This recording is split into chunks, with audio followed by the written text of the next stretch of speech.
Hi everyone, welcome back to this week's garden update where I'll share with you an upcycle project I worked on this week, making some plant labels.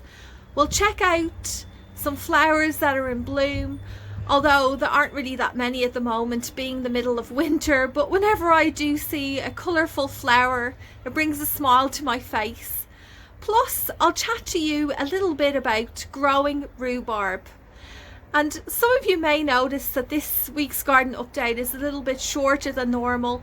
I just haven't really been feeling 100% the last couple of days, but hopefully by next week I'll be back to normal.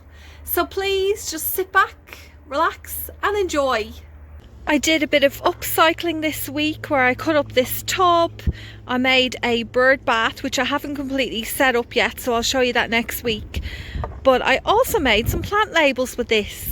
I cut the tub up into pieces and attached an old chopstick to it. I purchased these cute little craft letters and created these. Basil, mint and parsley.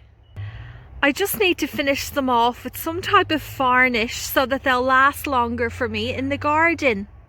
One of the Icelandic poppies is opened. It's beautiful peachy pink colour. There's a lot more flowers now on this camellia tree. A little patch has self-seeded of these variegated nasturtiums. A few flower buds appearing on this Australian pigface. This one here is almost open. This grevillea shrub that I put in a few months ago is starting to flower. I'm really fond of these Australian native grevilleas. I just think their flowers are so unusual. And look, I even have another flower bud.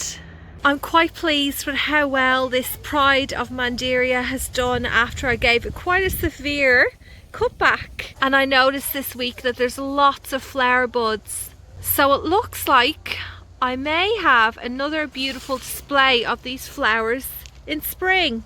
I noticed on the rhubarb plant that it started to put out these flower heads, which I should probably cut off. I've heard some mixed reviews over the years about whether a rhubarb plant putting out flowers means it's the plant coming to an end, but I don't think that's true because it's happened to me before on this one, I think, and it's still perfectly healthy.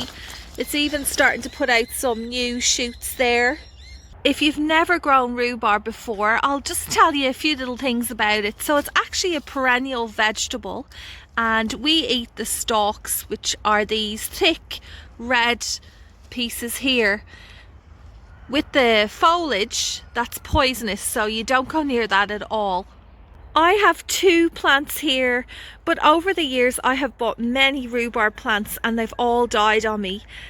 But I am starting to get a bit of success with them, and here's a couple of things that I do that I find really helps. The first and probably the most important thing is to grow it in rich organic matter. So once or twice a year I mulch it heavily with cow manure, chicken manure and compost. These two plants are in full sun and they really need a lot of water, which I don't mind giving it to these because I mean it is an edible. I have about 1 meter spacing between these two plants, but probably next year when they're around 3 or 4 years old I will dig them up and divide up the crown because they don't really like overcrowding.